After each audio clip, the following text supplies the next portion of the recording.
What's wrong, Han? Nagtataka na tanong ni Gab dahil nakita niya na biglang lalungkot ang asawa niya. Kaya mo ba ako? Kasi mabigat na ako ngayon. Napabuntong hininga pa ito habang nagsasalita.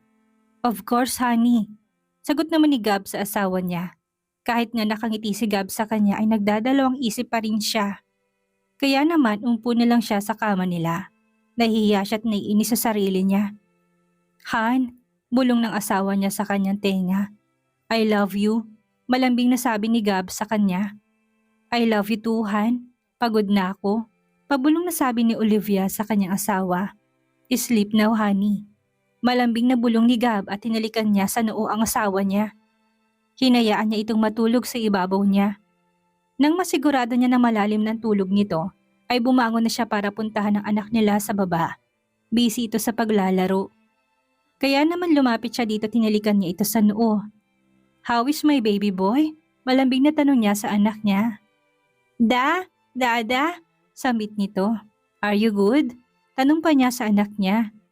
Tumangon naman si Riley at ngumiti. Kaya naman napangiti si Gab. Nagtagal siya ng ilang minuto sa tabi ng kanyang anak and he decided to cook for their dinner. Gusto niyang ipagluto ang asawa at anak niya. Excited na rin siya na sabihin sa asawa niya, nagising na ang ninong niya. Dahil sa naging abala siya sa pagluluto, ay hindi niya namalayan na sa bungad ng pintuan si Olivia at nakangiti nakatingin sa kanyang asawa. Masaya siya dahil ramdam na ramdam niya ang pagmamahal ni Gab. Sa dami ng pinagdaanan nila ay blessed pa rin siya dahil maalaga ang asawa niya. At talagang tinutupad nitong sinabi nitong babawi ito sa kanya. Mukhang masarap yan. Amoy pa lang ay alam ko nang masarap na. Kasing sarap na nagluto, pabirong saad niya. Of course, honey. We both masarap, natatawang sabi ni Gab at sinakyan ang pagbibiro ng kanyang asawa. Matagal pa ba yan? Tanong ni Olivia habang nakayakap sa kanyang asawa mula sa likuran. Malapit na po. Are you hungry na ba? Opo, kanina pa po. Naubos yatang lakas ko sa'yo. Natatawa na lang ito sa narinig mula sa kanyang asawa. Honey, patikman ako. I mean itong niluluto ko. Akin na titikman kita, ang niluto mo pala, honey. Natatawang sabi ni Olivia. Itinapat naman ito sa kanyang bibig ang kutsara at mabilis naman niya itong tinikman. Napangiti siya dahil masarap ang luto ng kanyang asawa. Let's eat na habang mainit pang pagkain, saad nito sa kanya. Okay, Han, ako na lang mag-aayos ng mesa. Ako na po, Han. Upo ka na lang dyan. I can manage this. Okay po. Nakangiting saad niya sa asawa at hinayaan na lang niya si Gab ang mag-ayos ng mesa nila. Lumabas siya sa may kusina at tinawag ng kasama nila sa bahay. Mas gusto kasi nilang mag-asawa na isabay ang mga ito tuwing kumakain sila. Para sa kanya ay walang problema dahil pamilya ang turing niya sa mga ito. Mababait ang mga ito talaga namang maasahan nilang mag-asawa. Magaling ang mga ito sa bahay at sa pag-aalaga kay Riley. Honey, I have a good news for you, sabi ni Gab kay Olivia. What is it, Han? Nagising na si Ninong. Ano sabi mo? Tanong niya ulit sa asawa niya. I said, Ninong is already awake. Really? Thank you, Lord. Napaiyak ito sa tuwa. Huwag kang mag-alala dahil tatawag kaagad si Mommy kapag nagising ulit si Daddy. Nakangiti na saad nito sa kanya. Gusto ko siyang puntahan pero alam ko na hindi pa rin pwede. Maghihintay na lang ako. Maghihintay ako sa tawag ni Mommy. Saad niya sa asawa niya. Phone is ringing. Mabilis naman na sinagot ni Olivia ang tawag ng kanyang mommy at bumungad sa kanyang daddy niya. Nakatingin ito sa kanya at nakangiti ito. Daddy, I miss you. Naiyak na sabi niya. I miss you too, anak. Soon magkikita tayo. Kailangan mo ng palakas ni Daddy dahil baka masundan ka pa. Natatawang biro nito. Kahit sila'y natawa din sa biro ng kanyang daddy. Nagtagal din ng 5 minutong pag-uusap ng mga ito.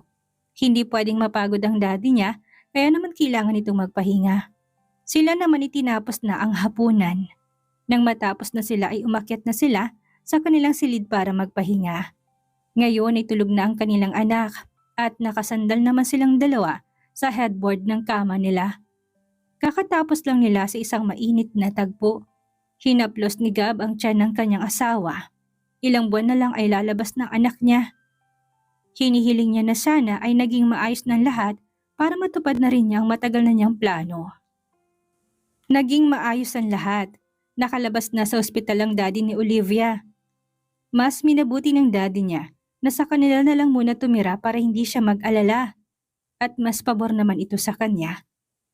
Para naman namomonitor niya to. Alam kasi niya na nanghihina pang daddy niya. Daddy, sigurado po ba kayo na wala na kayong nararamdaman? Ang ulo mo, hindi na ba sumasakit? Nag-aalalang tanong niya sa daddy niya. Anak, I'm fine. Malakas pa ako sa kalabaw. Natatawang sagot ni Sanders sa kanyang anak. Nanigurado lang ako, daddy. Ayaw ko na kayong makita ng ganon. Natakot ako Sobrang takot ako na iwan niyo ko. Hindi pa po kasi ako ready na mawala ka. Umiiyak na siya ngayon. Shh! Don't cry. Lagi mong isipin na hindi natin hawak ang buhay natin. Pero sino bang may gusto na mamatay? Wala, dahil lahat tayo gustong makasama ang mga mahal natin sa buhay. Ikaw, ang mami mo at ang mga apo ko. Gusto ko pa kayong makasama, anak. Mahal na mahal ko kayo tanggat buhay ako ay gusto kong gawing makabuluhan ang buhay ko. Huwag kang matakot at lagi mong tandaan na mahal ka ni Daddy. Sabi ni Sanders sa kanyang anak. Mahal na mahal ko po rin kayo, Daddy. Kayo ni Mami ang dahilan kaya may isang Olivia sa mundong ito. Sabi ng anak niya sa kanya. Tama na munang drama dahil kakain na muna tayo. Nakangiting sabi ni Luz sa kanyang mag-ama. Pinipigilan lang niya ang kanyang emosyon, pero ang totoo ay naiiyak na talaga siya. Kahit siya hindi rin ready na may mawala sa mga mahal niya sa buhay. Sabay-sabay nilang pinagsaluhan ng isang masarap na tanghalian. Sumapit ang hapon at naiinip si Olivia sa kanilang bahay. Nais niyang makita ang kanyang asawa. Kaya naman nagpaalam siya sa daddy niya na ipahatid siya sa office ni Gab. Dahan-dahan lang sa pagmamaneho, buntis ang anak at safety first. Paalala ni Sanders sa kanyang driver at may ipinasama siya ng mga bodyguard. Opo sir, sagot naman ito. Wala namang problema kay Olivia, naintindihan naman niyang daddy niya. Para na rin safe sila ng baby niya na makarating sa office ni Gab. Isinama rin niya ang kanilang anak na si Riley. Pagdating nila sa building ay hinarang siya ng receptionist. Sa tingin niya bago pa lang ito't hindi yata siya kilala ng babae. Sorry ma'am, pero hindi niyo po pwedeng gamitin ang elevator na to dahil kay Mr. Miranda lang po ito. At isa po, may appointment po ba kayo sa kanya? Kailangan ko po muna sabihin sa kanya bago kayo umakyat. Sabi ng babae sa kanya. Miss, sorry, pero hindi ko na kailangan ng appointment para lang makita ang asawa ko. Asawa po? Kayo po ba si Mrs. Miranda? Parang hindi makapaniwalang tanong niya sa akin. Ngumiti ako sa kanya bilang sagot ko. Naku, sorry po. Sorry po talaga. Bago lang po ako dito at hindi ko po alam. Sorry po talaga madam. Sabi niya kay Olivia. It's okay at natutuwa ako dahil ginagawa mo ng maayos ang trabaho mo, Sheila. Nakangiting sabi niya sabay basa sa nameplate nito. Thank you po madam. Ihahatid ko na lang po kayo sa itaas. May meeting pa po si Mr. Miranda. Offer nito kay Olivia. Okay lang ako, kaya ko na. Balik ka na sa trabaho mo. Malumanin na sabi niya sa babae. Okay po, salamat po ulit. Sabi nito't bumalik na sa trabaho niya. Pumasok naman si Olivia sa loob ng elevator. Habang paakyat ng elevator ay napapangiti na lang siya. Baby, miss mo na ba si Daddy? Tanong niya kay Riley. Yes, Mommy. Nakangiting sagot nito sa kanya. I'm sure na matutuwang daddy mo kapag nakita niya tayo. Nang bumukas na ang elevator ay naglakad sila papunta sa office ni Gab. Binati siya ng mga empleyado ng kanyang asawa. Nasa labas naman ang sekretary nito't nakita ni Olivia na nagulat ito. May kakaiba sa mukha nito na para bang kinakabahan nito. Mrs. Miranda, nautal pa na bigkas nito. What's wrong? Okay ka lang ba? Tanong niya dahil ramdam niya talaga na may kakaiba dito. Yes po, sasabihan ko sa sir na no need, papasok na kami, sabi ni Olivia. May meeting pa po si sir. Okay, sige, dito na lang kami. Wag mo na lang siyang tatawagan, maghihintay kami dito hanggang sa matapos na sila. Saad niya. O okay po. Medyo napipikon na si Olivia pero pinipigilan lang niya sarili niya. Gusto niya maging kalmado kahit na may kutob siya. Kahit pa naiinis siya sa nilulugar naman niya ito. Pilit niyang iniintindi na baka nga importante ang meeting ng kanyang asawa. May tiwala naman siya kay Gab. Alam niya na mahal siya ng asawa niya at hindi siya ipagpapalit nito sa ibang babae. Pero minsan, hindi niya mapigilang mag-isip lalo na't mataba na siya. Ang pangit na ng tingin niya sa sarili niya. Halos 20 minutes na siyang naghihintay at nagsimula na siyang mabagot. Kaya naman tumayo na siya at mabilis na binuksan ang pinto ng office ni Gab kahit pa pinigilan siya ng secretary nito. I said, "Don't disturb us." "Honey?" Parang nakakita ng multong sambit ni Gab. Bigla itong nataranta dahil hindi niya inaasahan dadalawin siya na mag-ina niya. Hindi man lang kasi ito tumawag na pupunta ito. Kaya naman tumayo siya para salubungin ito. "Sorry, nakaistorbo yata kami sa inyo." Kalmado pero alam niya na may kakaiba sa boses ni Olivia. "No honey, actually tapos ng meeting na." "Tapos na pala pero bakit nandito pa rin siya? Sabihin mo nga sa akin may..." "Wala honey." Mabilis na putol niya sa sasabihin ng kanyang asawa dahil alam na niyang karugtong na sasabihin nito. "Hi, I'm Santi. Pakilala pa nito kay Olivia." "Tapos ng meeting niyo 'di ba? Sorry, pero pwede ka na sigurong lumabas sa office ng asawa ko." Pinagdiinan pa talaga nito ang salitang asawa. "Bye Gab, call me na lang kapag may kailangan kang baguhin." Nakangiti pang sabi nito bago lumabas. At nang tuluyan na ito nakalabas ay naiwan silang dalawa sa office nito. Binalingan agad ni Olivia ang asawa niya na ngayon ikarga ng panganay nilang dalawa. "Maganda siya?" Tanong niya kay Gab. "Hindi." Mabilis na sagot ni Gab dahil ayaw niyang naiinis na naman ang asawa niya. "Talaga ba?" "Yes honey, ikaw lang kasing maganda para sa akin." "Wala nang iba kung hindi ikaw lang." "I love you Han." Malambing na sabi niya at hinalikan niya ito sa noo, pababa sa labi ni Olivia. Kaagad naman naglahong inis niya sa asawa niya. Tinapos muna ni Gab ang trabaho niya bago sila umuwi. Sabay-sabay ulit silang kumain ng hapunan at pagkatapos nilang mag-dinner ay tumambay muna sila sa living room. Nanonood sila ng TV at biglang may flash report at hindi nila inaasahan ang nalaman nila. Si Arturo ay patay na, nagpakamatay ito. Hindi naman sila makapaniwala pero nakita mismo ng balita na wala na itong buhay. Naging tahimik ang lahat at hindi nila alam kung ano bang dapat nilang maging reaksyon. Nakita rin nila na naroon si Celine. Ngayon naintindihan ni Olivia na kahit ganon si Celine ay alam niya na minahal nito si Arturo. Minsan, may mga pangyayaring hindi natin inaasahan. Biglang sambit ni Sander. Nakakalungkot lang dahil hindi man lang niya binigyan ng sarili niya ng chance na magbago. Sabi naman ni Luz, yun ang tadhana niya, tanging nasabi lang ni Gab at pinisil niya ang palad ni Olivia. Masama ba ako kung iniisip ko na mabutit wala na siya? Biglang tanong ni Olivia sa sarili niya. Pagkatapos ng balita tungkol kay Arturo ay muling naging laman ng balita ang pamilya nila Joshua. Ibinunyag na kasi ang lahat ng masamang gawain nila at 20 years ang naging sentensya sa kanila. At nagpapasalamat naman ang mag-asawa dahil magiging tahimik na ang buhay nila. Dahil wala ng taong may matinding galit sa kanila. Umaasa sila na sana'y magbago ng mga to.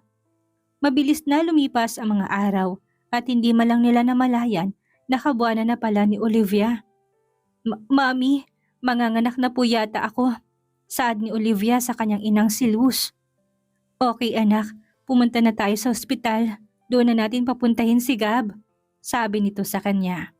Sige po," nahihirapang sagot niya. Masakit ang balakang niya, pati na ang buong tiyan niya. Hindi niya maintindihan ang nangyayari sa katawan niya. Pero isa lang ang alam niya at manganganak na siya. Nasa trabaho si Gab kaya naman susunod na lang ito sa kanila. Ayaw pa sanang pumasok ng kanyang asawa pero ayaw naman ni Olivia na hindi ito pumasok sa office. Mabuti na lang dahil kasama niya ang mommy niya. Sobrang nagpapasalamat siya dahil talagang ramdam niyang bumawi talaga ang kanyang mga magulang sa kanya. "Mami, ang sakit po." Umiiyak na bulalas niya. Hinga ng malalim anak, kaya mo to. Mawawala rin ang sakit. Sinunod naman niyang sinabi ng kanyang mommy kahit papaano naibsan ng sakit na nararamdaman niya. Nang makarating sila sa ospital ay sakto rin ang dating ng kanyang asawa at ng kanyang daddy. Han, okay ka lang ba? May masakit ba sa'yo? Nag-aalalang tanong ni Gab sa kanya. Masakit ang balakang ko, pero okay lang ako, kaya ko to. Nakangiting sabi niya sa kanyang asawa. Yes, you can do it. Para sa anak natin. Sabi nito sa kanya habang hawak ang kamay niya. Dito ka lang sa tabi ko. Huwag mo kong iwan. Opo, dito lang ako. Kinakabahang sagot ni Gab sa kanyang asawa. Sa totoo lang, ay kabado siya. Hindi nga niya alam kung paano siya nakarating sa ospital sa sobrang kaba niya. Nang makatanggap siya ng tawag mula sa biyenan niya ay kaagad niyang pinakansel ang mga meetings niya. Wala nang iba pang mahalaga sa kanya kung hindi ang mag-ina niya. Matagal niya itong hinintay, kaya naman pinangako niya sa sarili niyang kakayanin niya. Nalalakasan niyang loob niya. Relax, San. Alam kong kaya niya to, sabi ni Sander sa kanya. Thank you, Ninong, sabi ni Gab sa kanyang biyenan. Masanay siyang tawagin itong Ninong, kaya naman hindi na nila binago pa. Ang mahalaga sa kanila, ang respeto niya sa kanyang biyenan. Hawak niya ang kamay ni Olivia. Narito na sila ngayon sa delivery room at kitang-kita niyang hirap ng kanyang asawa. Hindi kayang pigilan ni Gab ang kanyang mga luha. I love you, Han. Bulong niya sa tenga ng kanyang asawa. Wala siyang ibang magawa kung hindi paramdam sa kanyang asawang mahal na mahal niya to. Kung alam lang yung ganito pala kahirap ang mga anak, ay sana pinag-isipan niya na muna. Pero gusto rin talaga niyang bumuo ng isang malaking pamilya. Ngayon niya nakitang hirap ng mga babae para lang iluwal ang mga anak nila. Mas lalong lumaki ang respetang meron siya para sa asawa niya. Napapikit siya tuwing naririnig niya to. You can do this, nandito lang ako, sabi niya kay Olivia. Ilang sandali pa ay nakita na niya ang anak niya. Lalo siyang umiyak nang marinig niyang iyak ng kanyang anak. Thank you, Han. You're so brave. I love you. I love you so much. Hinalikan niya to. Olivia only smiled at him. Pagod ito't pinagbabawalan ng doktor niya na magsalita. Inasikaso na ang dalawa. Lumabas na muna si Gab at bumungad sa kanyang kaibigan ng kanyang asawa. Narito si Clarice, Tanya at kasama rin ng kanyang pinsang si Luther. Nasa biyahe na rin ang parents niya. Kamusta si Olivia? Tanong ni Clarice. Okay lang sila, maayos ang lahat. Nakangiti na sagot niya. Thank you Lord, saad na mga to. Congrats bro, nakangiting sabi ni Luther sa kanyang pinsan. Thanks bro, ganito palang feeling, nakakatakot pero sobrang saya din. Saad niya. Worth it naman bro, natatawang sabi ni Luther. Hoy Luther, tuwang-tuwa ka dyan, saway ni Clarice sa asawa niya. Sorry baby, hinintay nila na ilipat ng room si Olivia. At nang mailipat na ito ay tulog pa rin ito. Pumasok ng nurse at kasama na nitong anak nila. Lalaki ulit ang anak nila ni Olivia. Kargahin mo, utos ni Clarice kay Gab. Natatakot ako, biglang sabi niya. Normal lang na matakot ka, pero hindi naman nakakatakot. Subukan mo lang, aalalayan kita, nakangiting sabi ni Clarice. Huwag ka nang ngumiti sa kanya, biglang sabi ni Luther, kaya natigilan silang lahat. Hoy, tumigil ka nga dyan, ilugar mo nga yung salos mo. Sira ulo ka. Kita mo naman nahirap na tong pinsan mo. Sorry po, saad naman ni Luther. Alam mo, umuwi ka na lang sa bahay at alagaan mong mga anak natin. Ayaw ko, dito lang ako. Manahimik ka na lang dyan, nainis pa rin na sabi ni Clarice. Inalalay na siya ni Clarice, nag-aalangan man nilakasan ni Gab ang loob niya. Nang mahawakan niyang anak niya, ay may kakaiba sa puso niya. Hindi niya kayang ipaliwanag. Sobrang saya niya. Baby, I'm your daddy, kausap niya sa sanggol. Nang masaya ang lahat hanggang sa nagising na si Olivia at una nitong hinanap ay ang anak niya. Napaiyak ito nang makita niya si Gab, nakaragang anak nila. Mas lalo siyang naiyak dahil nandito ang pamilya niya, ang mga kaibigan niya. Ramdam na ramdam niyang pagmamahal at suporta ng mga ito sa kanya. Salamat po sa inyong lahat, nakangiting sabi niya. Salamat anak, nakangiting sabi ng biyenan niyang babae. Han, anong pangalan ng anak natin? Tanong ni Gab sa kanya. River Miranda. Nakangiting sagot niya sa kanyang asawa. Welcome to the outside world, baby River. Nakangiting sabi nito sa anak nila. Sulit ang lahat ng hirap ni Olivia dahil naisilang niya ng malusog ang anak nila ni Gab. Para sa kanya wala na siyang iba pang mahihiling pa. Masaya na siya. Masaya siya sa piling ng kanyang asawa at mga anak. Ang buhay niya noon na puno ng paghihirap ay masaya na ngayon. At isa lang ang alam niyang gawin. Gagawin niyang lahat para maging masaya sila sa future. Honey, let's get married na. Tanong sa kanya ni Gab. Yes, pero pagalingin mo munang tahi ko. Natatawang sabi niya. Soon honey, nakangiting sabi ni Gab. Lumipas ang ilang buwan. Naging maayos ng pakiramdam ni Olivia.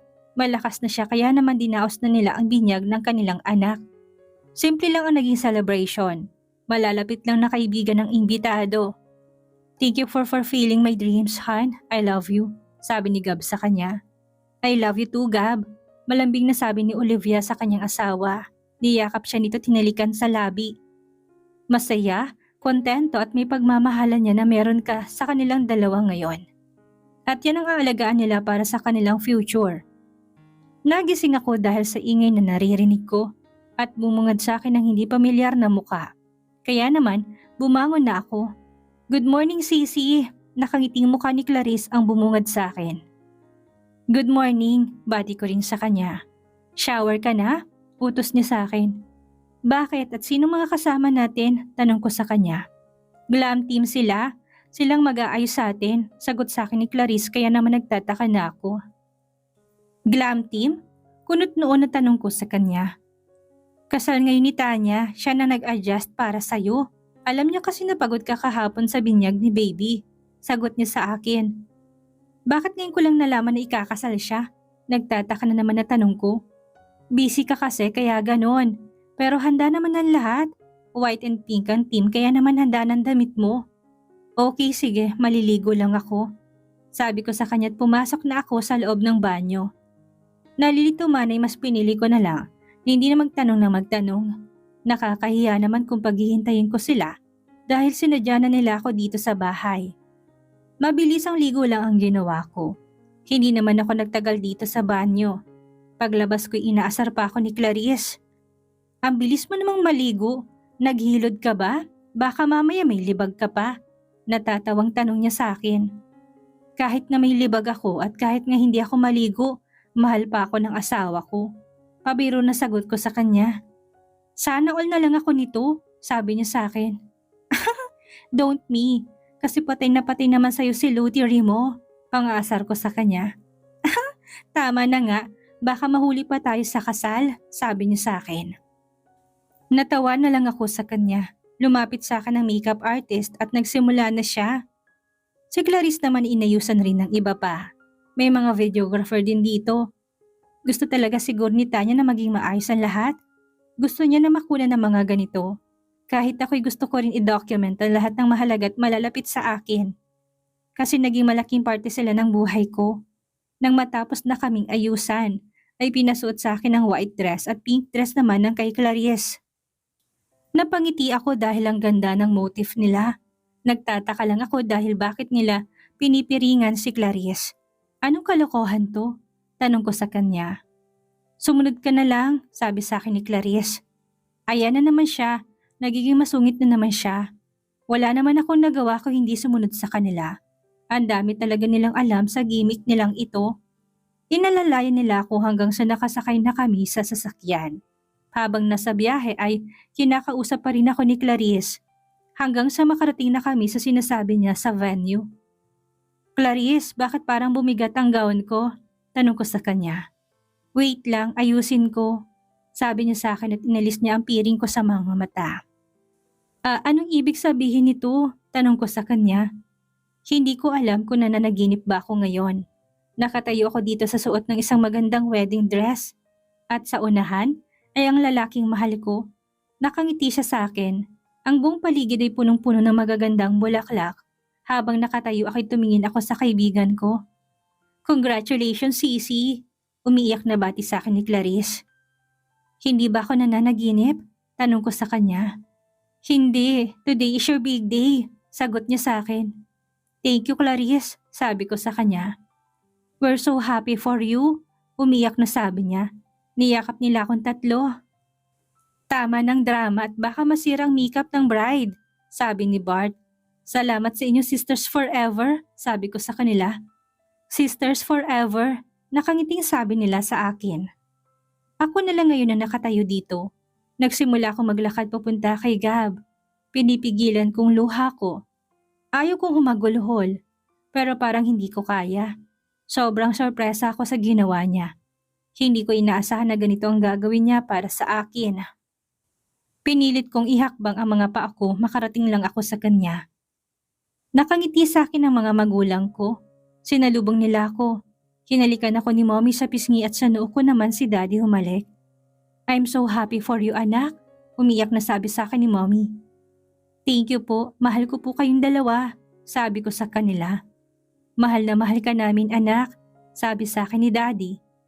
Gab, alagaan mo anak ko. Salamat sa pagmamahal mo sa kanya, sabi ni Daddy sa asawa ko. Opo Daddy, nakangiting sagot ni Gab. You're crying, sabi niya sa akin at alam kong pinipigilan lang din niya ang luha niya. I'm so happy right now, thank you, sabi ko sa kanya. Me too, sorry kung hindi ko sinabi sa'yo. Kung sinabi mo hindi na to naging surprise, sabi ko sa kanya. Narinig ko naman na tumawa siya kaya naman napangiti na lang din ako. Pakasal na tayo, yung tunay na kasalhan, nakangiting sabi niya sa akin. Nagsimula ang seremonya, hawak kaming nakikinig. Masaya ako, sobrang saya ng puso ko. Dahil hindi ko inaasahan na mangyayari to sa akin. Na darating rin palang araw na magpapakasal kaming dalawa. Ang saya lang kasi siya na pa rin ang lalaking kasama ko ngayon. Hindi ako handa para sa vows kaya hinayaan ko na siyang mauna. Honey, alam kong nagulat ka. Sorry kung ngayon lang. Nagsimula na siyang umiyak. Sorry sa lahat, marami man ang dumating sa ating dalawa ay ikaw pa rin ang pipiliin ko. Unang kita ko pa lang sa'yo alam ko nang minahal na kita.